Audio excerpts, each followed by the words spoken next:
Today, Robert Kennedy begins testifying before the Senate Finance Committee. To state the obvious, having a very wealthy anti-vaxxer running America's public health would put every single American in danger. Mr. Kennedy is a walking public health crisis waiting to happen. Of course, he's doing exactly what everyone thought he'd do in his hearing. He's suddenly saying what people want to hear about vaccines. He's claiming he was never against vaccines or that his words have been twisted. We need to look at Kennedy's record. He spent years making millions peddling conspiracy theories and outright lies. His nomination should go no further. On Mr. Patel. Tomorrow, the Senate Judiciary Committee will hear testimony from Kash Patel, President Trump's nominee to be the next FBI director. Mr. Patel is not remotely prepared to serve as FBI director. In fact, he has a long history of spreading lies about the FBI and of smearing the public servants who work there to keep us safe. He's a conspiracy theorist, a hard-right ideologue, and openly hostile to the free press.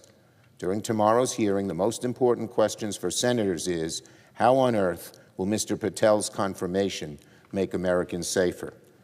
How will Americans be safer if the FBI is led by a darling of the QAnon movement?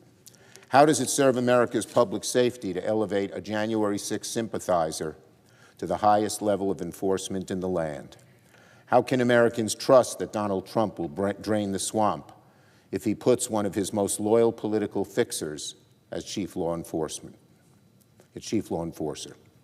It's written you can't serve two masters, and that's sure true of Mr. Patel. He either serves the interests of the American people or serves the interests of Donald Trump. Given Patel's history, it's very clear who he will choose, Donald Trump. And on Tulsi Gabbard. Tomorrow, the Senate Intelligence Committee will hold a hearing for President Trump's nominee for DNI, Director of National Intelligence, Tulsi Gabbard. Of all the people President Trump could have nominated for the job of DNI, few could be worse for our national security than Tulsi Gabbard. If confirmed, Ms. Gabbard would be a walking liability to our intelligence community and our national security. She has a long and troubled history of spreading falsities and sympathizing with the likes of Vladimir Putin and Assad. Given her history, it's not unreasonable to ask if Ms. Gabbard would use the DNI job to push false intelligence for political ends. Is Ms. Gabbard really the best the Republicans have to offer for the job? Someone who's known to make things up out of thin air? Is this really who Republicans want managing our intelligence community, which is fact-based? Our intelligence agencies, the people who work there, rely on truthfulness and facts to keep our country safe.